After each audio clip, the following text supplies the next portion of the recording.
രാഷ്ട്രീയ കേരളം ശ്വാസമടക്കി കാത്തിരിക്കുന്ന ചരിത്ര നിമിഷത്തിലേക്ക് ഇനി വെറും മണിക്കൂറുകളുടെ ദൂരം മാത്രം.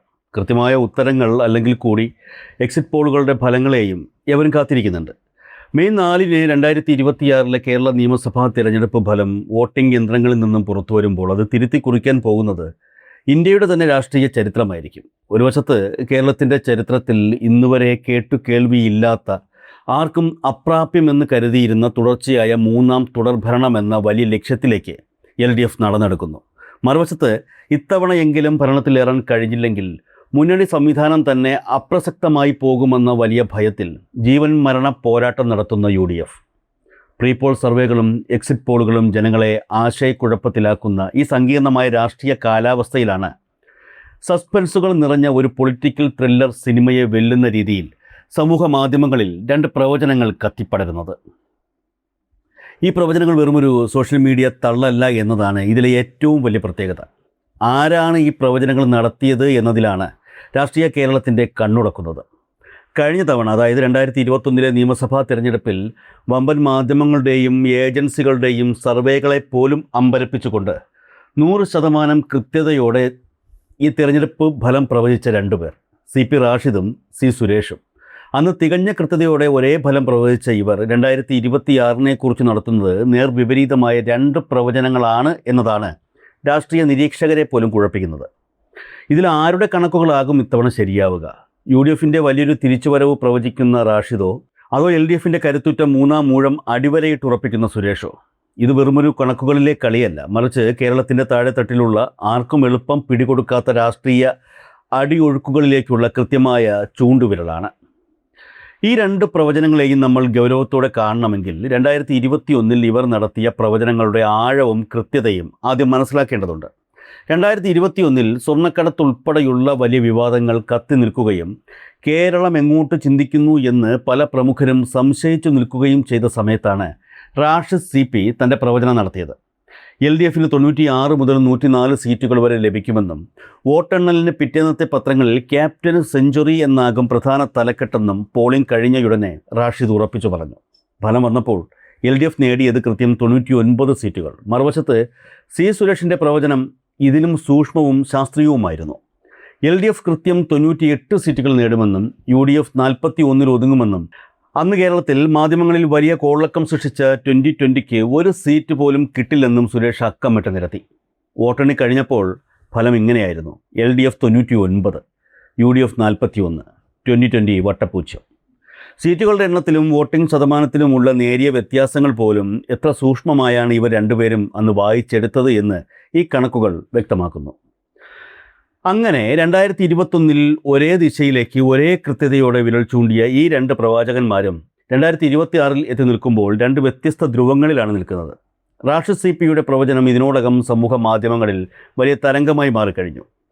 LDFന് വലിയ തിരിച്ചടി നേരിടുമെന്നും 91 മുതൽ 102 സീറ്റുകൾ വരെ നേടി, അതായത് 41.5% മുതൽ 45% വരെ വോട്ട് ഷെയർ സ്വന്തമാക്കി UDF ഒരു ചരിത്രപരമായ റിവേഴ്സ് സ്വീപ്പിലൂടെ അധികാരത്തിലെത്തുമെന്നുമാണ് റാഷിദ് കണക്കുകൾ നിരത്തി പറയുന്നത്.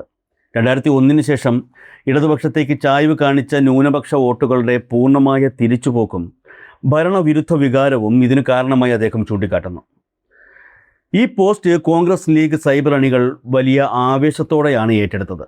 ഒരു ഭരണമാറ്റം സ്വപ്നം കാണുന്ന UDF ക്യാമ്പിന് ഇത് നൽകിയ ആത്മവിശ്വാസം ചെറുതല്ല. എന്നാൽ രാഷ്ട്രീയ യാഥാർത്ഥ്യങ്ങളെ തികച്ചും നിഷ്പക്ഷമായ ഒരു കോണിലൂടെ നോക്കിക്കാണുന്നവർ ഈ ആവേശത്തെ ചോദ്യം ചെയ്യുന്നുണ്ട്. ഫേസ്ബുക്കിലെ ലൈക്കുകൾക്കും ഷെയറുകൾക്കും അപ്പുറം റാഷിദിൻ്റെ ഈ വലിയ കണക്കുകൾക്ക് ഗ്രൗണ്ടിൽ അടിസ്ഥാന വോട്ടർമാർക്കിടയിൽ എത്രത്തോളം വേരോട്ടമുണ്ട്? അവിടെയാണ് UDFൻ്റെ നിലവിലെ സംഘടനാപരമായ അവസ്ഥയും ഡാറ്റകളും നമ്മൾ ചർച്ച ചെയ്യേണ്ടി വരുന്നത്. കേവലം ഒരു ഭരണവിരുദ്ധ വികാരം ജനങ്ങൾക്കിടയിൽ ഉണ്ടെങ്കിൽ തന്നെ അത് വോട്ടാക്കി മാറ്റാൻ പ്രാപ്തമായ ഒരു രാഷ്ട്രീയ കെട്ടുറപ്പും നേതൃത്വവും UDFനുണ്ടോ എന്നതാണ് സാധാരണക്കാരായ വോട്ടർമാർ ചോദിക്കുന്നത്. തിരഞ്ഞെടുപ്പ് പ്രഖ്യാപിക്കുന്നതിന് മുൻപ് തന്നെ കോൺഗ്രസിനുള്ളിൽ ആരംഭിച്ച മുഖ്യമന്ത്രി സ്ഥാനത്തേക്കുള്ള വടംവലികൾ ഇതിൻ്റെ ഏറ്റവും വലിയ ഉദാഹരണമാണ്. പ്രതിപക്ഷ നേതാവ് VD സതീശനും KPCC അധ്യക്ഷൻ K സുധാകരനും മുതൽ മുതിർന്ന നേതാക്കളായ രമേശ് ചെന്നിത്തലയും ദേശീയതലത്തിൽ സ്വാധീനമുള്ള KC വേണുഗോപാലും ജനപ്രിയനായ ശശി തരൂരും, എന്തിന് യുവ നേതാവ് ഷാഫി പറമ്പിൽ വരെ നീളുന്ന അധികാരമോഹങ്ങളുടെ ഒരു വലിയ നിര തന്നെ അവിടെയുണ്ട്. ഈ നേതാക്കൾ തമ്മിലുള്ള പരസ്യമായ പടലപ്പിണക്കങ്ങളും ഗ്രൂപ്പ് പോരുകളും കോൺഗ്രസിൻ്റെ താഴെത്തട്ടിലുള്ള പ്രവർത്തനങ്ങളെ വലിയ രീതിയിൽ ബാധിച്ചിട്ടുണ്ട്. പോരാത്തതിന് ഘടകകക്ഷിയായ മുസ്ലിം ലീഗിൻ്റെ അമിതാധികാര പ്രവണതകളും മലബാറിലെ കൂടുതൽ സീറ്റുകൾക്കായുള്ള അവകാശവാദങ്ങളും മുന്നണിക്കുള്ളിലെ അസ്വാരസ്യങ്ങൾ വർദ്ധിപ്പിച്ചു. വ്യക്തമായ ഒരു വികസന നയമോ ഭാവി കേരളത്തെക്കുറിച്ചുള്ള വ്യക്തമായ സാമ്പത്തിക കാഴ്ചപ്പാടോ അവതരിപ്പിക്കുന്നതിൽ UDF പൂർണ്ണമായും പരാജയപ്പെട്ടു എന്ന് വേണം പറയാൻ. സർക്കാരിനെതിരെ അവർ ഉന്നയിച്ച പല ആരോപണങ്ങളും കൃത്യമായ തെളിവുകളുടെ അഭാവത്തിൽ ചീട്ട് കൊട്ടാരം പോലെ തകർന്നടിയുന്നതും കേരളം കണ്ടതാണ്. ഈ യാഥാർത്ഥ്യങ്ങൾ നിലനിൽക്കെ എങ്ങനെ അവർ ഒറ്റയടിക്ക് 100 സീറ്റുകൾ കടക്കുമെന്ന ചോദ്യത്തിന് റാഷിദിൻ്റെ പ്രവചനത്തിൽ യുക്തിസഹമായ ഉത്തരമില്ല. ഇവിടെയാണ് നിശബ്ദനായ പ്രവാചകൻ C. സുരേഷിൻ്റെ കണക്കുകൾ രാഷ്ട്രീയ കേരളത്തെ ശരിക്കും ഇരുത്തി ചിന്തിപ്പിക്കുന്നത്. LDF 85 മുതൽ 110 സീറ്റുകൾ വരെ നേടി ശക്തമായി വീണ്ടും അധികാരത്തിൽ വരുമെന്നും UDF പരമാവധി 30 മുതൽ 55 സീറ്റുകളിലേക്ക് ചുരുങ്ങുമെന്നുമാണ് സുരേഷ് അസന്നിഗ്ധമായി പ്രവചിക്കുന്നത്. എന്തുകൊണ്ടാണ് C. സുരേഷിൻ്റെ കണക്കുകൾ യാഥാർത്ഥ്യത്തോട് കൂടുതൽ ചേർന്ന് നിൽക്കുന്നതായി തോന്നിപ്പിക്കുന്നത്? അതിനുള്ള ഉത്തരം മുഖ്യധാര മാധ്യമങ്ങളുടെ പ്രീ പോൾ സർവേകളുടെയോ എക്സിറ്റ് പോളുകളുടെയോ ശബ്ദ കോലാഹലങ്ങളിലല്ല, മറിച്ച് കേരളത്തിലെ സാധാരണക്കാരായ ജനങ്ങളുടെ ദൈനംദിന ജീവിതത്തിൽ സർക്കാർ ഉണ്ടാക്കിയ മാറ്റങ്ങളിലാണ്. കേരളത്തിലെ തിരഞ്ഞെടുപ്പുകളിൽ എക്കാലത്തും വമ്പൻ സർവേകളെ അപ്രസക്തമാക്കുന്നത് കൃത്യമായ രാഷ്ട്രീയ ബോധ്യമുള്ള ഈ നിശബ്ദ വോട്ടർമാരാണ്. മാധ്യമങ്ങൾ സൃഷ്ടിക്കുന്ന ദിനംപ്രതിയുള്ള വിവാദങ്ങൾക്കപ്പുറം അവർ വിലയിരുത്തുന്നത് വികസനത്തെയും തങ്ങളുടെ ജീവിത നിലവാരത്തെയും അടിസ്ഥാന സൗകര്യങ്ങളെയുമാണ്. സുരേഷ് തൻ്റെ പ്രവചനത്തിൽ അടിത്തറയാക്കുന്ന ഏറ്റവും വലിയ ഘടകം ഭരണവിരുദ്ധ വികാരത്തിന് പകരമുള്ള ഈ ശക്തമായ ഭരണാനുകൂല വികാരമാണ്. കേന്ദ്ര സർക്കാർ സംസ്ഥാനത്തിന് അർഹതപ്പെട്ട 10,000 കോടി രൂപയുടെ ഫണ്ടുകൾ തടഞ്ഞുവെച്ചുകൊണ്ട് സമാനതകളില്ലാത്ത സാമ്പത്തിക ഉപരോധം സൃഷ്ടിച്ചിട്ടും കേരളത്തിൽ നടന്ന കണ്ണിൽ കാണുന്ന വികസനങ്ങളെ നിഷേധിക്കാൻ നിഷ്പക്ഷരായ വോട്ടർമാർക്ക് കഴിയില്ല എന്നുള്ളതാണ് യാഥാർത്ഥ്യം. പതിറ്റാണ്ടുകളായി മുടങ്ങിക്കിടന്ന കേരളത്തിന് അപ്രാപ്യമെന്ന് പലരും കരുതിയ വിഴിഞ്ഞം അന്താരാഷ്ട്ര തുറമുഖത്ത് ലോകത്തെ വമ്പൻ കപ്പലുകൾ നങ്കൂരമിട്ടത് ജനങ്ങൾ കണ്ടു. 45,000 കോടിയിലധികം രൂപ ചെലവിട്ട് സംസ്ഥാനത്തുടനീളം പുരോഗമിക്കുന്ന ദേശീയപാത വികസനം, GAIL pipeline, Kochi water metro, സ്വന്തമായി ഇൻ്റർനെറ്റ് ശൃംഖല നൽകുന്ന K-ഫോൺ പദ്ധതി തുടങ്ങിയവ യാഥാർത്ഥ്യമായത് കേരളത്തിൻ്റെ മുഖച്ഛായ തന്നെ മാറ്റിയാണ്. ഇതിനെല്ലാം പുറമെയാണ് സാമൂഹ്യ സുരക്ഷാ രംഗത്തെ ഇടപെടലുകൾ. 62 ലക്ഷത്തോളം വരുന്ന സാധാരണക്കാരായ ജനങ്ങൾക്ക് സാമ്പത്തിക ബുദ്ധിമുട്ടുകൾക്കിടയിലും മുടങ്ങാതെ ക്ഷേമ പെൻഷനുകൾ എത്തിക്കാൻ സർക്കാരിന് കഴിഞ്ഞു. പൊതുവിദ്യാഭ്യാസ മേഖലയുടെയും സർക്കാർ ആശുപത്രികളുടെയും ലോക നിലവാരത്തിലുള്ള മാറ്റങ്ങൾ സാധാരണക്കാർ അനുഭവിച്ചറിയുന്ന സത്യമാണ്. ഇത് സർക്കാരിന് താഴെത്തട്ടിൽ ഒരു വലിയ പ്രതിരോധ കോട്ട തീർക്കുന്നുണ്ട്, പ്രത്യേകിച്ചും സ്ത്രീ വോട്ടർമാർക്കിടയിൽ. മാധ്യമങ്ങൾ ചർച്ച ചെയ്യുന്ന രാഷ്ട്രീയ വിവാദങ്ങൾക്കപ്പുറം നാടിൻ്റെ വികസന തുടർച്ച ആഗ്രഹിക്കുന്ന വ്യക്തമായ രാഷ്ട്രീയ ദിശാബോധമുള്ള ഒരു വലിയ വിഭാഗം ജനങ്ങളിവിടെയുണ്ട്. സംസ്ഥാനത്തിൻ്റെ സാമ്പത്തിക വികസനത്തിന് വ്യക്തമായ ഒരു നയം നൽകിയ സർക്കാരിനെ മാറ്റിയാൽ പകരം വരുന്നത് അധികാരത്തിന് വേണ്ടി പരസ്പരം പോരടിക്കുന്ന ഒരു കൂട്ടം നേതാക്കളാണെന്ന യാഥാർത്ഥ്യം ഈ നിശബ്ദ വോട്ടർമാർ കൃത്യമായി തിരിച്ചറിയുന്നുണ്ട്.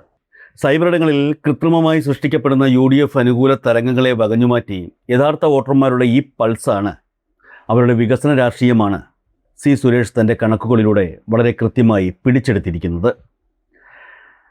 ഇലക്ഷൻ ഫലം വോട്ടെണ്ണൽ കേന്ദ്രങ്ങളിൽ നിന്ന് പുറത്തു വരുമ്പോൾ അത് കേവലം ഒരു മുന്നണിയുടെ വിജയമോ പരാജയമോ ആയിരിക്കില്ല, മറിച്ച് കേരളത്തിൻ്റെ യഥാർത്ഥ രാഷ്ട്രീയ ബോധം ആർക്കൊപ്പമാണ് എന്നതിൻ്റെ ചരിത്രപരമായ ഉത്തരമായിരിക്കും അത്. സോഷ്യൽ മീഡിയയിലെ വൈകാരികമായ ആവേശത്തിൽ കൃത്യമായ ഡാറ്റകളുടെ പിൻബലമില്ലാതെ റാഷിദ് CP മുൻകൂട്ടി പ്രവചിച്ച ആ UDF തരംഗമാണോ, അത് ഗ്രൗണ്ട് റിയാലിറ്റിയും അടിസ്ഥാന സൗകര്യ വികസനവും മുൻനിർത്തി C. സുരേഷ് പ്രവചിച്ച LDFൻ്റെ സമാനതകളില്ലാത്ത മൂന്നാം ഊഴമാണോ കേരളം കാത്തുവച്ചിരിക്കുന്നത്? 100% കൃത്യതയോടെ കഴിഞ്ഞ തവണ ഫലം പ്രവചിച്ച 2 പേർ നൽകിയ ഈ 2 വ്യത്യസ്ത ഉത്തരങ്ങളിൽ വിജയത്തിൻ്റെ ചിരി ആരുടേതാകും? നമുക്ക് കാത്തിരിക്കാം.